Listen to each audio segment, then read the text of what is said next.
Alors de temps en temps, ça fait du bien de faire une bonne coupure. Ça sort des petites coupures dans la cuisine, coupures dans l'atelier, c'est la vraie coupure. Sur un continuum de la vie, faire une coupure, c'est juste faire un segment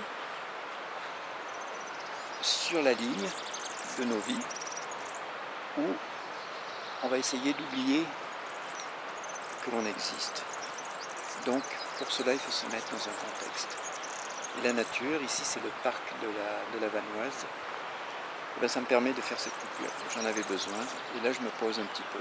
On verra par la suite comment après la coupure les choses se passeront. Mais il ne faut pas essayer de maîtriser le résultat, simplement rester dans cette idée que le segment de temps où on arrête le temps, eh bien en fait on a l'impression de vivre hors du temps. Même si tout cela est une illusion, mais cette illusion est importante pour l'esprit. Donc, quand on regarde la nature, on voit des éléments qui sont posés dans la tête d'un randonneur qui vit en regardant la télé et qui vient faire des performances à la campagne par la marche, le trek. Eh bien en fait, tout ça c'est un support. Et ça c'est dangereux. Parce qu'un support, c'est juste quelque chose qui nous permet d'exister par rapport à quelque chose qui nous met en valeur en fait. La nature serait un petit peu le socle qui nous mettrait en valeur. Et ça je pense que c'est une erreur de raisonnement. Dans la mesure où si on oublie cette idée de socle et de performance, on est beaucoup plus dans l'idée de la contemplation.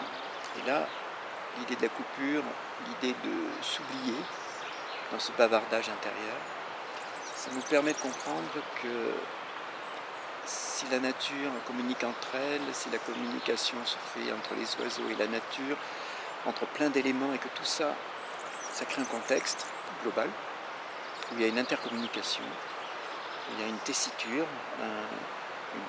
un maillage, autant vertical qu'horizontal, les deux sont mélangés, c'est ça qui est extraordinaire. C'est que ce qui part vers le haut part vers le bas, le ciel communique avec la nature communique aussi avec le ciel, les deux ont besoin, la photosynthèse et puis plein d'autres choses qu'on ne maîtrise pas. Donc là, on devient un petit élément dans une boucle de circularité d'information. Et s'oublier, c'est ne pas chercher à définir qui on est dans cette boucle de circularité d'information. Sinon, on est toujours dans cette idée qu'il faut poser l'ego quelque part et qu'il faut un décorum pour aménager l'ego de manière à ce que celui-ci ait un certificat d'existence. Que l'image ou la représentation affective qu'on a de cette réalité soit toujours rendue par une image. Film, photo, voilà. Et ça, c'est peut-être le travers d'une civilisation qui s'est découpée de ses racines. Alors en fait, nous avons derrière nous un monde de la philosophie où tout le monde est parti dans cette direction. Et dans les paradoxes, si on prend Hegel, on prononce comme on a envie, lui qui devait être destiné à être pasteur, en fait il a inspiré le matérialisme dialectique d'une manière assez étonnante.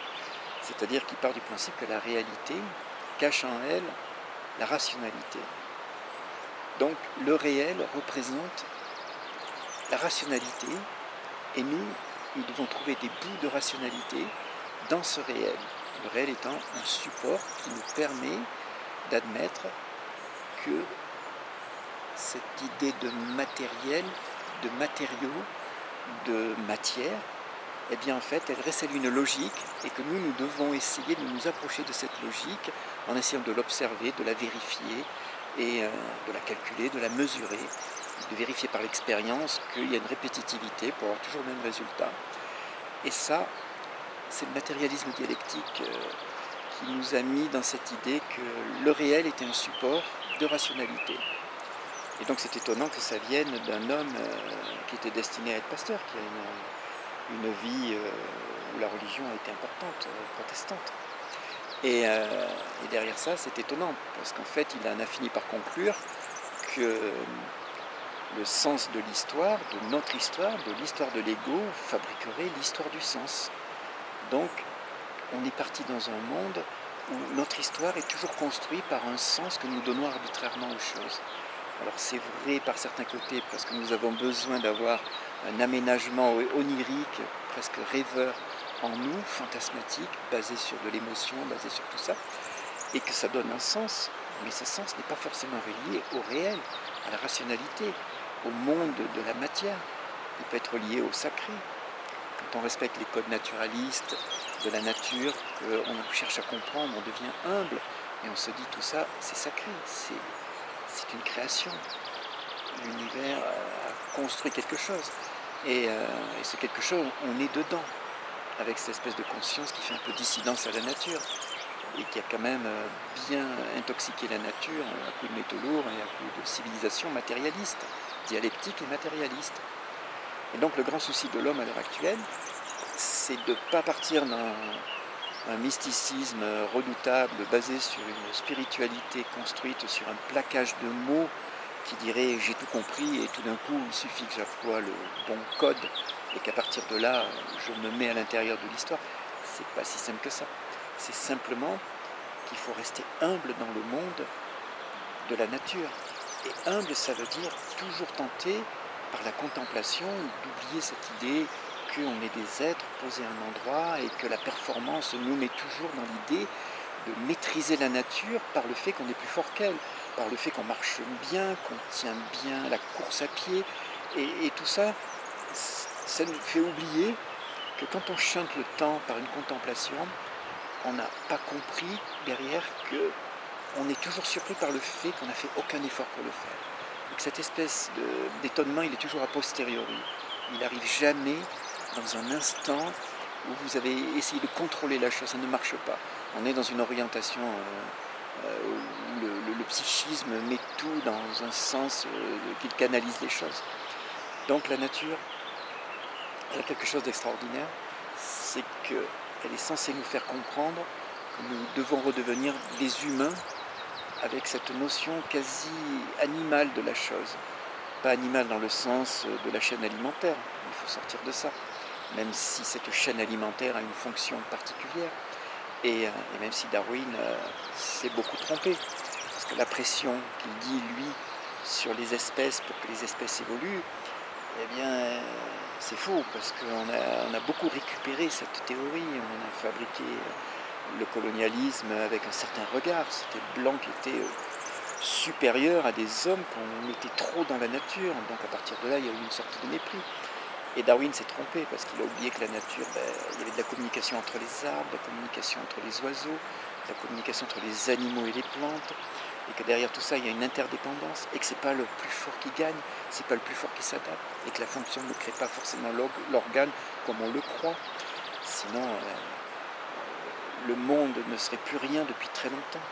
Même nous ne fonctionnons pas, même les darwiniens ne fonctionnent pas comme ça. Quand ils laissent une attention à des gens qui ont été handicapés dans la vie et qu'on leur fait une place dans notre monde moderne, on n'est pas dans le darwinisme, on est dans une attention particulière à des gens que l'on protège, où il y a une attention particulière. Et quand les arbres nourrissent des souches, elles restent vivantes, ces souches. Ça apporte du glucose, ça fait une réserve de glucose pour les plantes. Quand les arbres vont pas bien, eh bien ils vont puiser dans les sources qu'ils ont maintenues, c'est comme des EHPAD. Et derrière, il y a une attention, c'est pas du tout darwinien. Donc voilà, je suis dans le parc de la Vanoise et je fais ma coupure. Et je suis très content d'être là. Donc il n'y a rien qui capte, il n'y a rien qui fonctionne et c'est très très bien. En gros, j'ai oublié que j'existais dans ces moments-là et même si de temps en temps, par le lien du langage, je remets du lien avec les autres, ce lien, c'est pour essayer de déplacer un système de valeurs où on doit être dans une modestie exemplaire pour la transmettre à ce monde orgueilleux, à ce monde infatué de lui-même. Et ça, je suis un petit peu consterné quand je vois ce monde, quel qu'il soit, quelle que soit la direction, sans parti pris, mais quand je vois ce monde perdu dans une souffrance psychique, parce qu'il n'y a plus rien qui le relie à rien. Et à partir de là, quand on n'est que dans une obligation de résultat, on oublie la qualité du chemin, on oublie que s'arrêter, observer, perdre du temps, c'est le plus important. Et que là, quand on perd du temps, on n'est plus face à soi-même, on est face à quelque chose qui est beaucoup plus complexe. Et c'est ce complexe-là qui nous crée des déclics et qui nous permet d'avancer. une bonne journée à tout le monde. Si tout le monde passe sa journée comme moi, ça sera une journée réussie.